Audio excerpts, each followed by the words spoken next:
அனைவரையும் வணங்கி இன்று மேல்பாக்கம் பகுதியில் சீரும் சிறப்புமாக நடைபெற்றுக் கொண்டிருக்கும் தைத்திருநாளாம் சமத்துவ பெருநாளில் இச்சிறுமியாளை பேச அழைத்த என் அன்பு உறவுகளுக்கும் மேலும் இவ்விழாவின் பொறுப்பாளர்கள் யாவருக்கும் இந்த மூன்றெழுத்து உரிமைக்காரியின் நன்றி கலந்த இனிய சமத்துவ திருநாள் நல்வாழ்த்துக்களை தெரிவித்துக் கொண்டு ஐயன் வள்ளுவர் ஆம் உன்னத பதைப்போன் அவர் வகுத்த குறள்களில் ஒன்றான சுழன்றும் ஏர் பின்னது உலகம் அதனால் உழந்தும் உழவேதலை என்ற 1031ஆம் குறளான அந்த குறளின்படி உலகில் உள்ளவர்கள் எத்தனை குறளை செய்து எத்தனை தொழிலை செய்து சுழன்றாலும் இறுதியில் உழவு தொழிலையே பின்னி நிற்கின்றனர் அல்லவா என் அன்பு சகோதர சகோதரிகளே.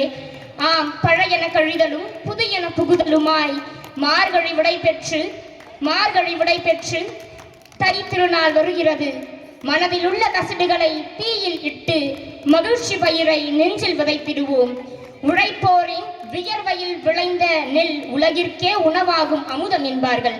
ஆம், உலகில் 1000 தெய்வங்கள் இருந்தாலும் உலகிற்கே அன்னமிடும் உழவர்களே நடமாடும் தெய்வங்களாக வலம் வருகின்றார்கள் என்றால் அது உண்மைதானே என் அன்பு சகோதர சகோதரிகளே. இங்கு அமர்ந்திருக்கும் இளைஞர்களுக்கு ஒரு சில வரிகள் இதோ.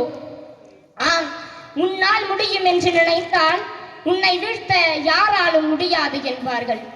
தோல்வி என்பது முடிவு அல்ல, அது ஓர் புதிய தொடக்கம். தோல்வி என்பது முடிவு அல்ல, அது ஓர் புதிய தொடக்கம்.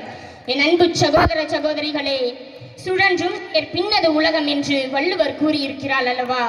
உங்களின் பொன்னான நேரங்களை வீணடிக்காமல் சரியான இலக்கை நோக்கி பயணிப்போமேயானால் வெற்றி நம் வசப்படும். காலம் நம் கையில் இருக்கிறது. நேரம் என்பது கடந்து செல்லும் மேகம் அல்ல, அது நமக்கு கிடைத்த ஓர் அரிய பொக்கிஷம். நேரம் என்பது நமக்கு கிடைத்த ஓர் அரிய பொக்கிஷம். எனவே அதை சரியாக பயன்படுத்தி வெற்றியை நம் வசப்படுத்துவோம். சிறகுகள் உம்முடன் இருக்கிறது என்று நினைத்துக்கொள். சிகரங்கள் நம் கையில் தானாக வந்து உட்காரும். இறுதியாக ஒன்றை மட்டும் கூறிக்கொண்டு விடைபெறுகிறேன். வீழ்வது தவறல்ல, வீழ்ந்து கிடப்பதுதான் தவறு. நன்றாக புரிந்து கொள்ளுங்கள். விதைகள் கூட மண்ணில் விழுந்த பிறகுதான் விண்ணை நோக்கி பயணிக்க தொடர்கிறது.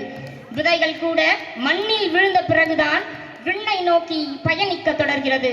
இளைய சமுதாயமே எழுந்து வாருங்கள் புதிய விடியலை நோக்கி என கூறி உலக தமிழ் நெஞ்சங்கள் யாவருக்கும் மீண்டும் எனது இனிய தைத்திருநாள் நல்வாழ்த்துக்களை கூறிக்கொண்டு சாதி மத பேதமின்றி சமத்துவத்தோடு அனைவரும் ஒன்று கூடி இனிய கரும்பு துண்டோடு மனதில் உள்ள கசபுகளை நீக்கி கொண்டாடுவோம். தமிழரின் பண்பாட்டை நிலைநாட்டுவோம். நன்றி, வணக்கம்.